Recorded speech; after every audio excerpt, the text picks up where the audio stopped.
Koho možno považovať za milovníka zvierat? Toho, kto sa príkladne stará o svojho domáceho miláčika, alebo toho, kto okrem iného vypaľovaním si čísel na svoju kožu bojuje za práva zvierat? Hnutie 269 nájdete po celom svete, aj na Slovensku.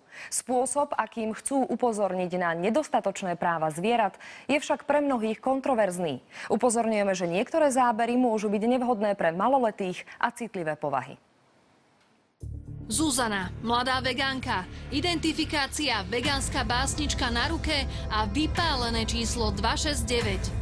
Markus, vegán a výborný kuchár, identifikácia vytetované číslo 269. Tereza, vegánka, identifikácia slovenská aktivistka hnutia 269. Čo znamenajú tieto čísla? 269 je číslo náhodne vybratého teliatka, ktoré bolo vo farme v Izraeli. Malo dopadnúť ako iné teliatka v tomto chove a malo byť zabité, rozkrajané a časti jeho tela mali byť predané v obchodoch a v reštauráciách ako potrava pre ľudí. Primárna myšlienka celého toho hnutia je oslobodenie každej živej bytosti. Ak ja chcem, aby bol každý slobodný, nemám nárok na to starať sa ľuďom do toho, ako sa správajú oni. 269 je známe najmä svojou extrémnou prezentáciou. Toto hnutie bolo v podstate vypálenie si žeravého čísla na telo a samozrejme, že to bolo extrémne, ale ide o to, akú myšlienku celé to hnutie nesie. Zmysel tejto udalosti bol v tom, aby sa ukázalo utrpenie na inom živočíšnom druhu, teda v podstate na človekovi, a aby sa prepadla tá priepasť medzi tým, že moje utrpenie je nad utrpením nejakej inej živej bytosti. No tak jak som sa rozhodol, že dám si to vypáliť, tak všetci ľudia v okolí, že ty si úplný blázon, že to je strašné, že sa dokaličíš, že nestačí, že už si všade potetovaná, že ešte sa vlastne doslovne dokaličím.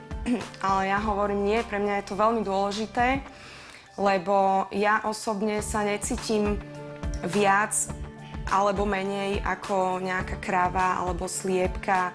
Naše heslo je Všetci sme 269, bude to tak až dovtedy, kým nebudú oslobodené všetky zvieratá, všetci, aj ľudia vlastne. Každý z týchto troch ultravegánov má dôvod, prečo začal žiť inak. No vegánka som v podstate iba nejaké 3,5 roka, nie veľmi dlho. Ale zaujímam sa o to v podstate, odkedy som si ako malé dieťa uvedomila, že to mäsko na tanieriku vlastne není nejaké mäsko, že čo sa niekde vyrobí, ale je to z naozajstného zvieraťa, ktoré predtým behalo. Vlastne zistila som to tak, že mala som sliepočku, kamarátku ústarkej na dedine, volala sa Žaneta. A ona bola úplne ako psík, ja som na zapískanie prišla, na meno poslúchala, pekne išla pri nohe, no úplne ako psík. No a jedného dňa teda sme prišli cez víkend, v sobotu ráno k ústarkej, tak volám Žaneta, nikto neprichádzal, kde je tá sliepka, všade som mu hľadala. A potom aj neviem, čo ma tak napadlo, to som mohla mať asi 7 rokov zhruba, že idem sa pozrieť do mrazáku. A otvorím ten mrázak, Žaneta tam. Je to zviera úplne vyčerpané, bezmocné, už iba je na zemi a ťahajú ho na tie jatka, na ten koniec. To je asi ten najsilnejší moment, kedy nedokážem si ani predstaviť, čo sa odohráva v mysli toho zvieraťa. Zvieratá tu nie sú na to, aby slúžili ľuďom. Radíme do tejto kategórie aj hmyz, aj každé živé zviera a nie, nezabila by som muchu, ani komára. Táto básnička tu som tiež objavila ešte pred pár rokmi na internete. A vlastne keď som ju prvýkrát čítala, tak som sa úplne rozplakala, lebo je veľmi krásna, je v angličtine, takže vlastne každý tomu v podstate rozumie. Napísal ju jeden pán, ktorý žil pred 1000 rokmi a už vtedy vlastne ľudia chápali, že je to dôležité a vlastne v tej básničke ide o to, všetko je tam spomenuté, v podstate od včiel, že včelám nesmieme kradnúť med, ryby, nesmieme teda vyťahovať z vody ryby a zabíjať ich.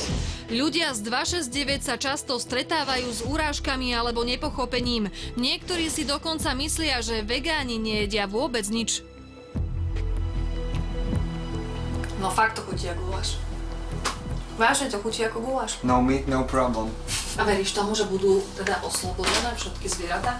Že sa to podarí ľudstvu dosiahnuť takú úroveň, aby sme nemali vôbec žiadnu vlastne poľnohospodársku živočíšnu výrobu?